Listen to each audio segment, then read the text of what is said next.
স্বামী যদি বউকে কথায় কথায় তালাক দিব বা বাবা মাকে নিয়ে বকাবকি করে আর ছেলে মেয়েকে তুচ্ছতাচ্ছিল্য করে, তার স্ত্রীর প্রতি দায়িত্ব পালন না করে, তার কি শাস্তি হবে? তার শাস্তি হবে জাহান্নামের অতল তলে। কারণ বান্দার হক নষ্টকারী মানুষ অনেক খারাপ। অনেক ভাইরা আছে আমাদের, দাড়ি টুপি আছে, নামাজ কালাম পড়ে, মাশাআল্লাহ ইসলামের উপরে চলার চেষ্টা করে, বাসায় স্ত্রীর সাথে বিশ্রী ব্যবহার করে। আছে না এরকম? ছেলে মেয়েদেরকে যা তা বলে বকাঝকা করে, গালিগালাজ করে, নিজের ছেলেকে বলে অমুকের বাচ্চা, তাহলে গালিটা তার উপরে আসছে, সে বুঝে না এত ব্যাককল। আছে না এরকম? ভাইরা আমার, স্বামী স্ত্রী পারস্পরিক যে দায় দায়িত্ব আছে সে সবাইকে পালন করতে হবে। স্ত্রীকেও পালন করতে হবে স্বামীর উপরে, স্বামীর জন্য, স্বামীকে পালন করতে হবে স্ত্রীর জন্য। যারা এই সমস্ত করবে তারা আল্লাহর কাঠগড়ার আসামি হবে, বান্দার হক নষ্টকারী হবে, এবং এর কারণে কিয়ামতের ময়দানে জবাবদিহি করতে হবে। কিয়ামতের ময়দানে বান্দার হক আল্লাহ তাআলা মাফ করবেন না। সেদিন কোনো স্ত্রী কোনো স্বামীকে ছাড় দিবে না। আল্লাহ তাআলা আমাদের ভাইদের বুঝার তৌফিক দান করুন। নবী করিম সাল্লাল্লাহু আলাইহি সাল্লাম বলেছেন, খায়রুকুম লি আহলি, তোমাদের মধ্যে, এই মজলিসে আমরা যত মানুষ আছি আমাদের মধ্যে সবচেয়ে ভালো মানুষ কে? নবী করিম সাল্লাল্লাহু আলাইহি সাল্লাম বলেছেন, যেই ব্যক্তি তার পরিবারের কাছে ভালো, বউয়ের কাছে ভালো, সন্তানদের কাছে ভালো, অর্থাৎ তার আচার আচরণে তার সন্তানরা যদি তাকে মন থেকে ভালো বলেন, সে আসলেই ভালো। আর যে ব্যক্তি বাহিরে মানুষের কাছে অনেক ভালো, কিন্তু তার স্ত্রী বলে যে কি বিশ্রী ভাষা, তার কত খারাপ ব্যবহার সে করতে পারে আমি জানি, তাহলে এই লোক যত ভালো সাজক মানুষের কাছে, সে আল্লাহর কাছে কখনো ভালো হতে পারবে না। আল্লাহ তাআলা আমাদের সবাইকে পরিবারের সাথে সুসম্পর্ক বজায় রাখার তৌফিক দান করুক। নবীজি সাল্লাল্লাহু আলাইহি সাল্লাম বলেছেন, ওয়া আনা খায়রুকুম লি আহলি, তোমাদের মধ্যে পরিবারের কাছে আমি সবচেয়ে নিজে ভালো, আমি নিজে পরিবারের কাছে সবচাইতে ভালো। অতএব তোমরা পরিবারের কাছে ভালো থাকার চেষ্টা করবে।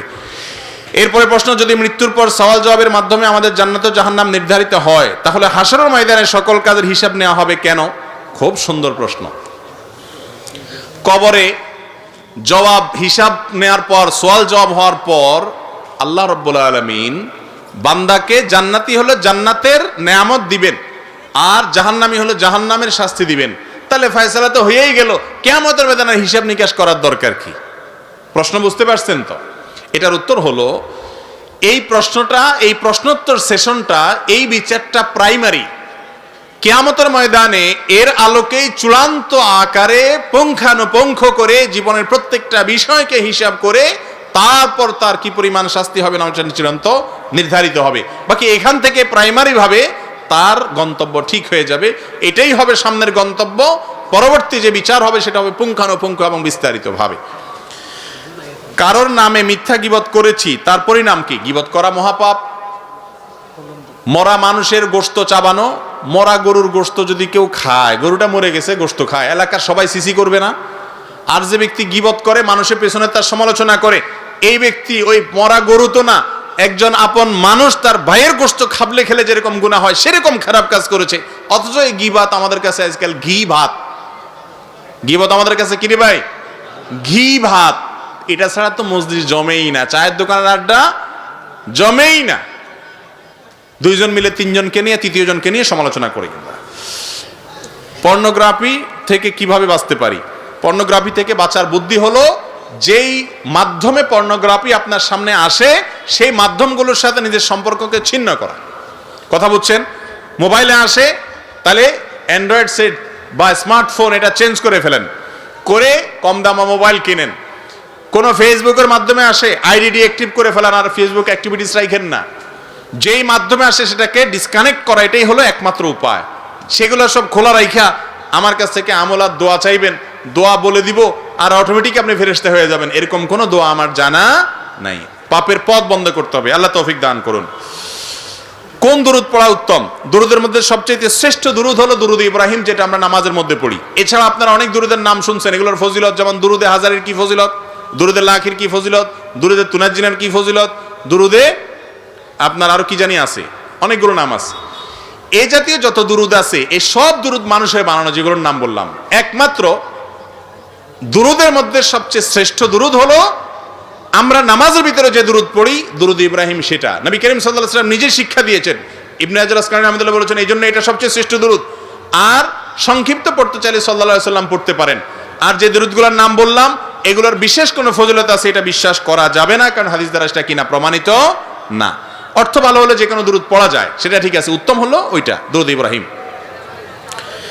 এরপরে প্রশ্ন হলো, মাদ্রাসার ছাত্রদের হাদিয়া যদি ছাত্রদের না দিয়ে হুজুররা নিয়ে যায় তাহলে কি তা ঠিক?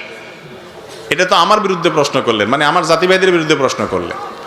ভাই, এই প্রশ্নটা খুবই দরকারি প্রশ্ন। এখানে অনেক আলেম ওলামা আছেন, ওনাদের প্রতি শ্রদ্ধা রেখেই বলতেছি। অনেক মাদ্রাসায় হয়তো কোনো খাবার আসলো, তো ছেলেদেরকে নামকে অস্তি কিছু দিয়ে আর বাকি সব ডিশ ধরে হুজুরের বাড়িতে চলে গেল। তো এই ক্ষেত্রে হুজুর গুনাহগার হলেন।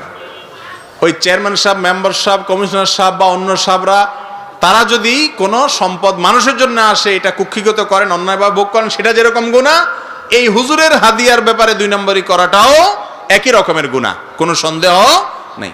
অনেক হুজুর এটা করেন। আমার কাছে অনেক ডোনাররা অভিযোগ করছেন, হুজুর অমুক মাদ্রাসায় দিছি, পরে যায় দেখি যে গামলা ভর্তি পড়ে রয়েছে, বাচ্চাদেরকে অল্প অল্প করে দিয়ে দিছে। এগুলো গুনাহ। যারা মসজিদ মাদ্রাসা দায়িত্ব পালন করেন তারা অনেকে এগুলো খেয়াল করেন না, অনেকে জানেনই না যে এটা গুনাহ হচ্ছে, হারাম হচ্ছে। বাচ্চাদের জন্য আসলে বাচ্চাদেরকে দিতে হবে, বাচ্চারা খেয়ে এরপরে নষ্ট হয়ে যাচ্ছে, সেটা আপনি নিলেন বা গরিবদেরকে দিলেন ভিন্ন কথা, কিন্তু তাদের হক তাদেরকে দিতে হবে। তাদেরটা না দিয়ে টোটালটা মেরে দিলেন, এটা তো পুরো দুর্নীতিবাজ চেয়ারম্যান আর ওই হুজুরের মধ্যে কোনো পার্থক্য থাকলো না। জিপিএফ গভর্নমেন্ট প্রভিডেন্ট ফান্ডের সরকারি চাকরিজীবীদের টাকা জমা রাখা বাধ্যতামূলক, উক্ত টাকার মুনাফা গ্রহণ করা কি হালাল হবে? ইন্টারেস্টিং একটা মাসআলা।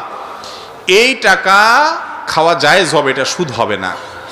যারা সরকারি চাকরি করেন, সরকারি চাকরিতে যেই পরিমাণ প্রভিডেন্ট ফান্ড এর টাকা কেটে নেওয়া হয় বাধ্যতামূলক, সেটার সাথে সরকার অতিরিক্ত যে টাকা দেয় এটাকে মুনাফা সুদ যাই বলুক, সুদের যে সংজ্ঞা সেটার মধ্যে এটা পড়ে না, যার কারণে সুদ হবে না। এটা আমার মত না, বাংলাদেশে প্রায় সব ওলামাদের মত। মৌলানা আব্দুল মালিক সাহেব, ডক্টর আব্দুল্লাহ জাহাঙ্গীর রাহিমাহুল্লাহ, আরো বড় বড় ওলামা একরামের স্পষ্ট ফতোয়া আছে এ ব্যাপারে যে এটা সুদ হবে না। তবে হ্যাঁ, সরকারি চাকরিতেই যেই পরিমাণ প্রভিডেন্ট ফান্ড আপনি ইচ্ছাকৃত কাটাচ্ছেন, সেই প্রভিডেন্ট ফান্ডে যে অতিরিক্ত টাকা আসবে সেটা সুদ হবে, কারণ ইচ্ছাকৃত আপনি কাটাইছেন। আর আগের যেটা বাধ্যতামূলক কাটা নিছে, সেখানে আপনার আসলে কিছু করার ছিল না, আপনি নিজে সেটা কেমন যেন পানি নাই, দেওয়ার সময় অতিরিক্ত দিছে, এটা সুদ হবে না। এরপরে প্রশ্ন হলো, কেউ যদি অবৈধ টাকা উপার্জন করে বাড়ি গাড়ি করে তাতে কি তার নামাজ হবে? ভাই, হারাম উপার্জনকারীর কোনো দোয়া কবুল হয় না এবং জাহান্নামে সে যাবে। তবে হারাম উপার্জন করলে নামাজ হবে না, বিশুদ্ধ হবে না এমন কথা নাই, নামাজ এমনিতে বিশুদ্ধ হবে। এই নামাজ আল্লাহ কবুল করবেন কিনা, যে এই নামাজ হারাম খেয়ে দেহ গঠন করে কবুল করা হয়েছে, সেটা ভিন্ন প্রশ্ন সাপেক্ষ বিষয়। এমনি বেসিক্যালি নামাজ ফরজ আদায় হয়ে গেছে, ওয়াক্তের দায়িত্ব আদায় করে ফেলেছে, এটুকু বলা যাবে। কিন্তু এর মানে এই না সে মুক্তি পেয়ে যাচ্ছে, হারাম খাওয়ার কারণে জান্নাতে যাওয়া তার কঠিন হয়ে যাবে। এরপর প্রশ্ন হলো, আমি একজন জেনারেল লাইনে পড়ুয়া শিক্ষার্থী, ইসলাম ও হাদিস সম্পর্কে পরিপূর্ণ জ্ঞানের জন্য কি কি করতে হবে? 1 নম্বর বুদ্ধি হলো, ভালো বিচক্ষণ বিদগ্ধ আলেমের সাহচর্যে থাকবেন, যিনি কোরআন হাদিস অনুযায়ী আপনাকে গাইডলাইন করতে পারবেন। আর আপনার মধ্যে এতটুকু বেসিক ধারণা থাকতে হবে যে আলেমের মধ্যে কে কোরআন হাদিসের আলোকে কথা বলে, কে মন গড়া কথা বলে, কে সঠিক বলে, কে বেঠিক বলে, কে ভালো আলেম, কে খারাপ আলেম, এতটুকু পরখ করার কমন সেন্স আপনার থাকতে হবে। কোরআন হাদিসের রেফারেন্স ভিত্তিক নলেজ আপনি নেবেন, দলিল ভিত্তিক নলেজ আপনি নেবেন, মন গড়া কোনো কিছু না। আর এর পাশাপাশি বই পুস্তক পড়তে পারেন, সেটাও আমাদের তত্ত্বাবধানে হলে ভালো হয়। কোরআনে কারীমের একটা ভালো তাফসির রাখতে পারেন, ইবনে কাসিরের সংক্ষিপ্ত একটা বের হয়েছে খুব চমৎকার, এটা রাখতে পারেন। তারপরে আপনার হাদিসের গ্রন্থের মধ্যে থেকে রিয়াদুস সালিহিন রাখতে পারেন, মাসনা মাসাইলের জন্য আরো হায়ার লেভেলে গেলে তখন সেগুলো রাখতে পারেন, এবং সিরাতের মধ্যে রাহিকুল মাখতুম বইটা রাখতে পারেন, ডক্টর খন্দকার আব্দুল্লাহ জাহাঙ্গীর রাহিমাহুল্লাহর বইগুলো রাখতে পারেন। এই বইগুলো অনেক বেশি উপকারী, বিশেষ করে রাহে বেলায়েত এবং ইহয়া সুনান, এই 2টা বই পড়লে ইসলাম সম্পর্কে বেসিক একটা ধারণা আপনার হয়ে যাবে।